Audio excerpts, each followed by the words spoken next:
Now yesterday, when I was viewing the video files that I had done on these nippers, I was noticing what I thought was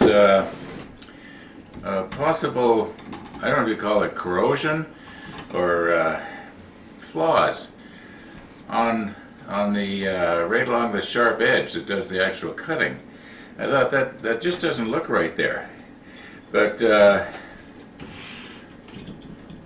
it could be that everything's okay. But I just want to give it a little quick check here.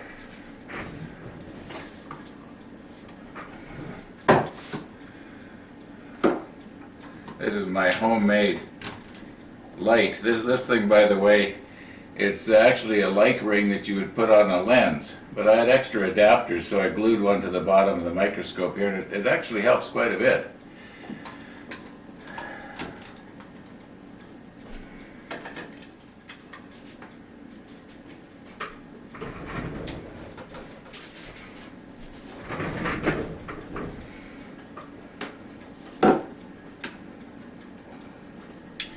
Now, there is one thing that I'm going to have to change here.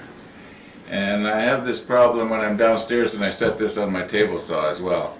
And that is that the objectives rather, that you look through are just a little bit too high. And I'm just thinking it would be nice if this thing was tilted back like this somehow. I suppose I could put something underneath there. Most of the time, when I use this thing, it's at its lowest power. I think it goes, I can't remember anymore because I've had it for so long, but if memory serves, it goes from about 8 power through to, I think, 56 power or 64 power. It's not real powerful like a regular microscope.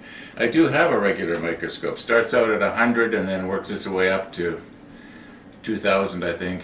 Never had it that powerful because it's a big nuisance to do it. Anyway,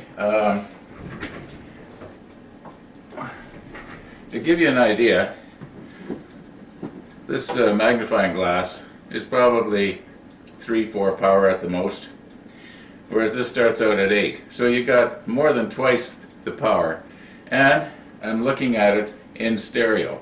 There's actually 2 separate microscopes in this thing. You're looking at your whatever in stereo, and it's so beautifully clear. I can't even begin to show you by hooking my camera up to this thing. It's just amazing.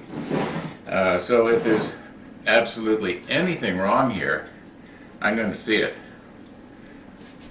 Give myself some more light here. Okay, anyway, what am I going to do here to make this easier for myself? Okay, when there's a will, there's a way, right? Yeah, that should be all right. Yeah, that's actually quite comfortable.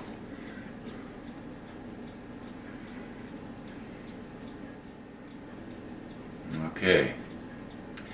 Might even be able to lower it down just a little bit more here.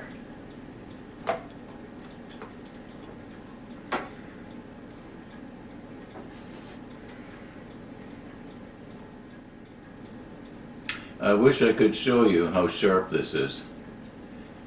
Every tiny little micro speck of dust.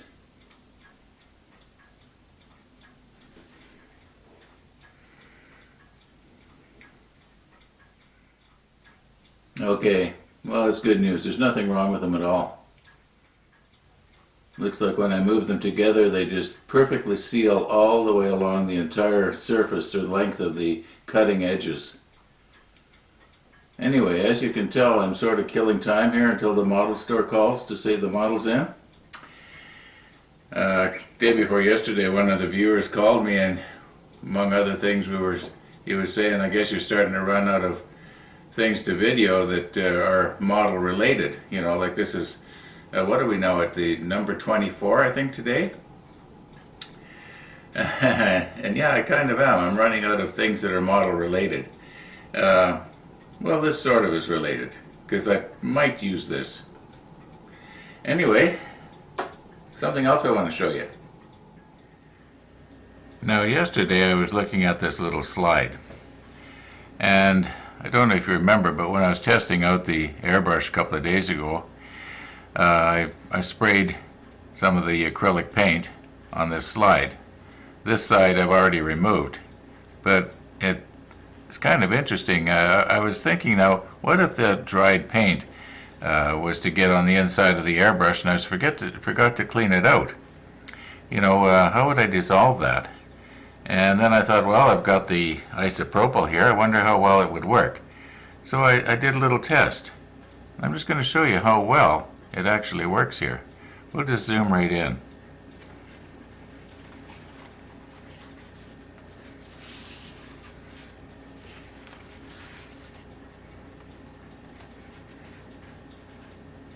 I'm just going to take a little bit of isopropyl with the pipette and put a few drops on there. Okay, I don't want to put too much on. 1, 2, maybe we'll just start with that. As that evaporates, I'll add some more. Maybe I should have stuck the macro lens on. Maybe we'll give it 3.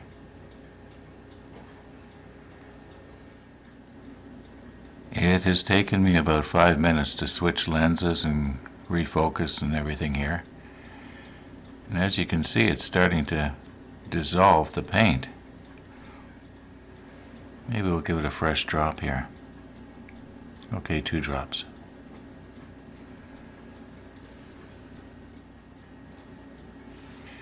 Well, that's kind of good news because isopropyl does not have an offensive smell, and it's cheap to buy. I wonder if it's softening in the center there where the paint was the thickest. Oh yeah.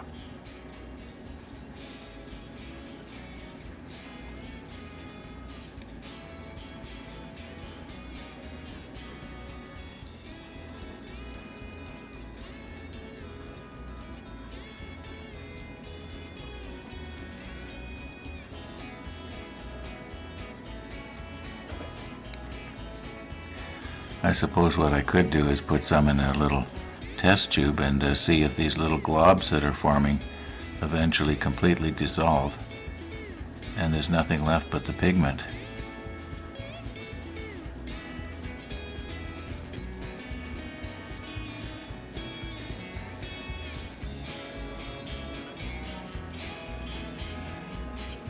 Anyway, it's interesting to me, and like I said earlier, I'm just sort of killing time here.